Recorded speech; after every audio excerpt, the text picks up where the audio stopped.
Jika kalian sedang merasa pusing dan juga stres, ingatlah bahwa Enzo Fernandez sudah mengalami pergantian pelatih sebanyak 8 kali selama ia bermain untuk Chelsea. Di mana 8 nama pelatih itu diantaranya adalah pertama ada Graham Potter, kedua ada Bruno Saltor, ketiga ada Frank Lampard, lalu ada Mauricio Pochettino, disambung lagi Enzo Maresca, lalu ada Callum McFarlane, dan ada Liam Rowe Senior, lalu balik lagi ke Callum McFarlane ya. Ini benar-benar Enzo Fernandez itu seharusnya stres banget ya. Dia udah gila banget ibaratnya musim ini, bahkan dalam satu musim bisa berganti lebih dari satu atau dua pelatih yang berbeda ya. Ini gimana pelatih baru, otomatis para pemain juga harus beradaptasi lagi dengan sistem yang dibawakan kan. Makanya nggak aneh, justru inilah alasan kenapa banyak-banyak klub besar itu mengincar Enzo Fernandez guys.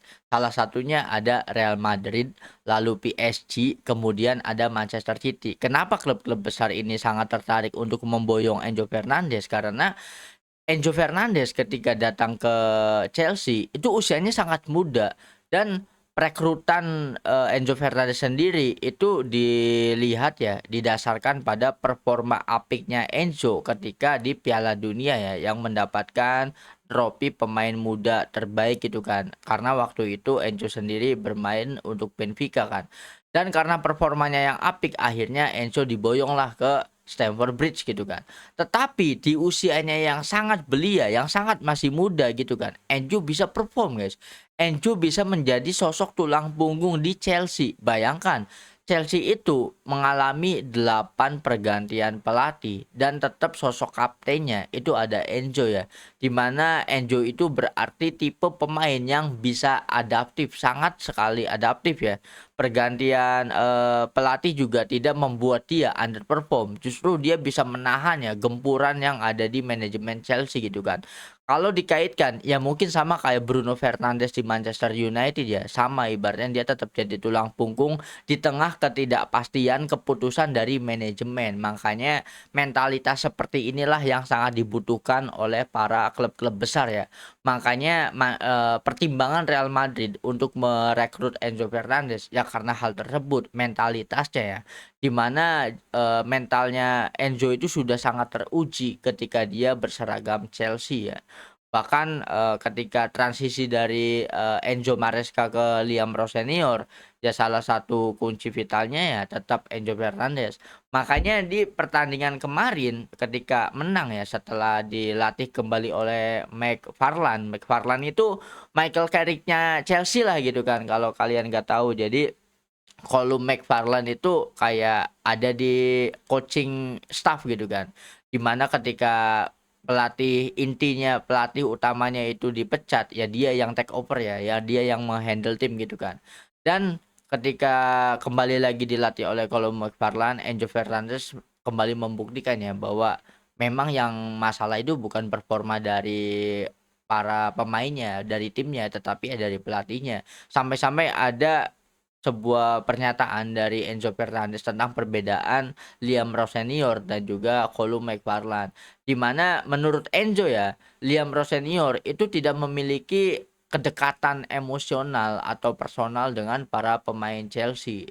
Dan pemain Chelsea ini dibuat hilang arah ya. Ini tim mau dibawa kemana, baik itu secara taktik, baik itu secara strategi, tidak ada kepastian gitu kan. Tetapi kalau bersama dengan Callum McFarlane, dia itu memiliki hubungan yang sangat erat dengan para pemain, lebih mendengarkan masukan dari pemain sehingga kalau instruksinya itu ya bisa menyesuaikan ya sama apa yang pemain inginkan. Makanya kan performa di FA Cup juga kan tampil gemilang ya setelah berhasil menang, dan mungkin kalau jalannya mulus bisa ketemu di final dengan Manchester City kan. Nah, ini kembali lagi ke Enzo Fernandez yang sudah mengalami beberapa pergantian pelatih di Chelsea. Dan hal yang menariknya lagi adalah Enzo Maresca itu kan santer terdengar rumornya akan melatih Manchester City. Tahu nggak permintaan pertama dari Enzo Maresca ketika dia melatih City? Rekrut Enzo Fernandez. Memang sepenting itu peran dari Enzo Fernandez bagi Enzo Maresca ya. Jadi akan ada duo Enzo di Manchester City musim depan. Gue sih sangat setuju. Ibaratnya kalau sebagai pecinta fans sepak bola ya, gue sih setujunya Enzo itu justru ke Real Madrid karena pasti akan mendapatkan spotlight ya. Kalau Enzo ke Real Madrid dan sukses besar bersama Real Madrid, ya besar kemungkinan Enzo itu menjadi kandidat pemenang Ballon d'Or dan jangan-jangan era Real Madrid mendominasi Eropa juga ya ketika Enzo Fernandes ada di sana kan. Tetapi kalau sebagai apa ya pecinta IPL, gue sih berharapnya Enzo itu ke Manchester City ya. Apalagi nanti kalau ketemu dengan Chelsea, otomatis intensitas pertandingannya pasti jauh lebih panas dan supporter juga pasti lebih menggila lagi karena antusiasme sepak bola di Inggris sendiri kan sangat besar ya. Ini jangan-jangan ya yang jadi drama seru itu ketika duo Enzo, Maresca dan juga Fernandes itu menghadapi atau menghancurkan Chelsea ya di musim-musim berikutnya. Tetapi untuk kebaikan Enzo sendiri kalau mau sukses tanpa hambatan ya jelas ke PSG ya karena di PSG itu sistemnya udah baik tetapi riskannya Enzo kalau ke PSG itu kalau ujug-ujug Luis Enrique-nya yang cabut. Tetapi kalau misal musim nanti Real Madrid dilatih Jose Mourinho dan ada Enzo juga, wah ini bakal epic banget sih. Ini ancaman terbesar untuk Barcelona karena mungkin Real Madrid ini akan memulai Galacticos yang ketiga ya. Jika mereka berhasil mendatangkan Enzo. Makanya transfer tentang Enzo itu benar-benar menarik. Sangat berbeda banget guys sama Garnacho di mana dia adalah pemain muda yang terlalu overhype ya digembar-gemborkan oleh media padahal performanya B aja.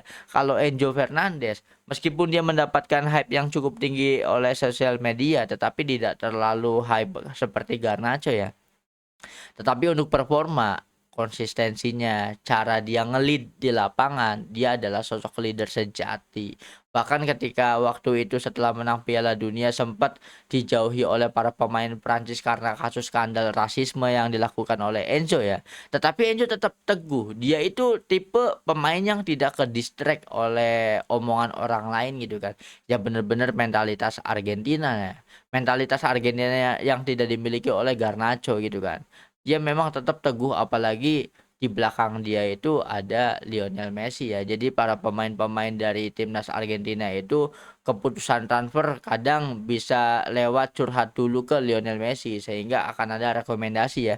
Bahkan seperti yang terjadi pada Julian Alvarez ke Barcelona itu dorongan dari Lionel Messi juga. Jadi sekian banyaknya tawarannya Lionel Messi menyarankan untuk Julian Alvarez itu lebih prefer ke Barcelona karena dianggap lebih cocok kalau bermain di Barca ya. Nah, gimana nih kalau menurut kalian tentang situasi Enzo Fernandez yang sudah mengalami 8 kali transisi pelatih ketika menukangi atau bermain untuk Chelsea ya. Padahal Enzo itu belum sampai 5 tahun ya. Ini kan dari 2023 ke 2026, 3 tahun 8 pelatih. Bruno Fernandes menjelaskan alasan mengapa dia masih tetap stay dan bertahan di Manchester United. Saya bertahan karena merasa masih punya sesuatu untuk diberikan kepada klub ini. Tentu saja tawaran dari Arab Saudi dengan uang sebesar itu sangat menggoda. Tapi saya dan istri saya punya pandangan yang sama. Kami tidak ingin jadi orang kaya di dunia. Kami ingin jadi orang yang berhasil mewujudkan mimpi, menjalani hidup yang baik bersama anak-anak, dan meraih kesuksesan semaksimal mungkin. Istri saya sempat bertanya, apakah kamu sudah mencapai semua impianmu? Pertanyaan sederhana itu membuat saya sadar kalau kami berada di jalan yang sama. Saya tidak ingin meninggalkan klub saat sedang dalam masa sulit. Dilansir oleh BBC Sport ya. Ini lagi dan lagi benar-benar apa ya jiwa kepemimpinan yang sangat luar biasa dari Bruno Fernandes. Makanya gak heran banyak pihak yang bertanya-tanya mengapa kok Bruno Fernandes tetap ingin bertahan bersama Manchester United.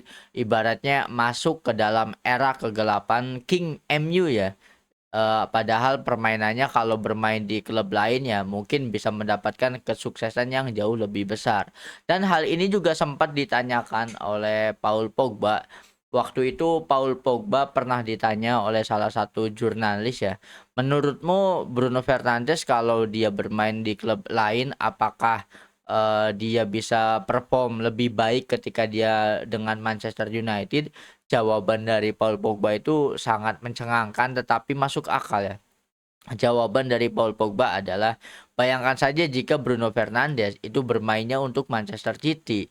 Ya mungkin Bruno Fernandes bisa langganan menjadi tiga besar kandidat Ballon d'Or ya.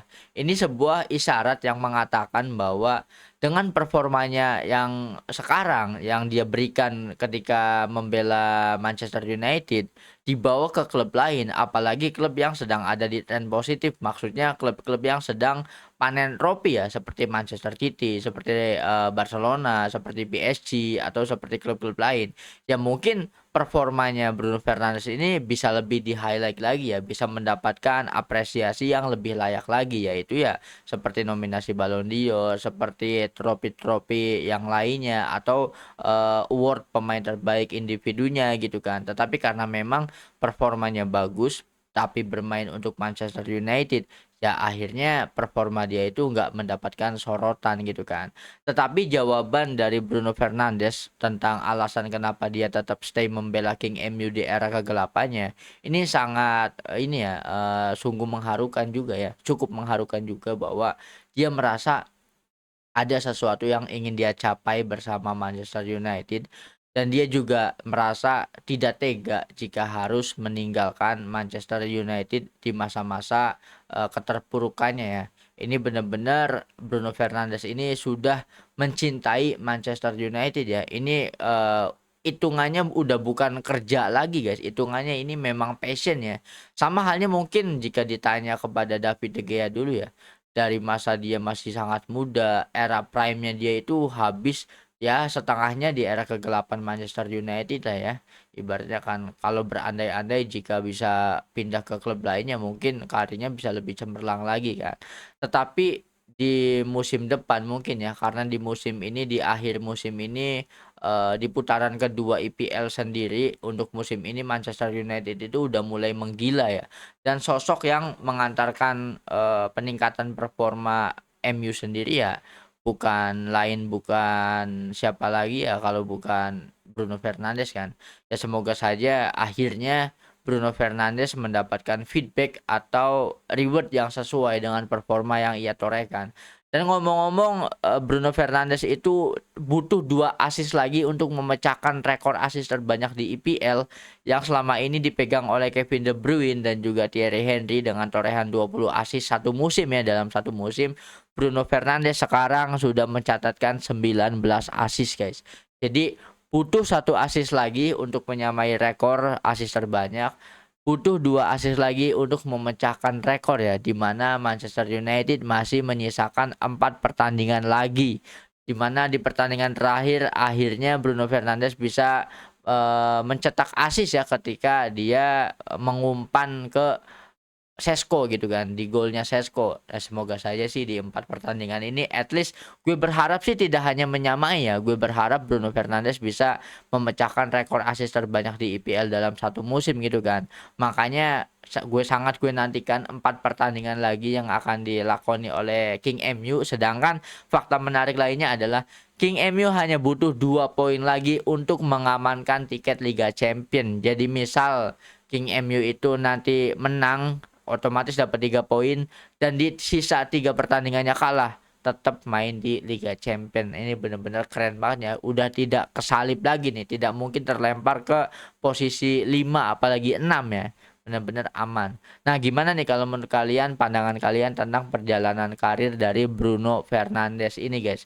Coba dong drop opini kalian tentang Bruno Fernandes di kolom komentar.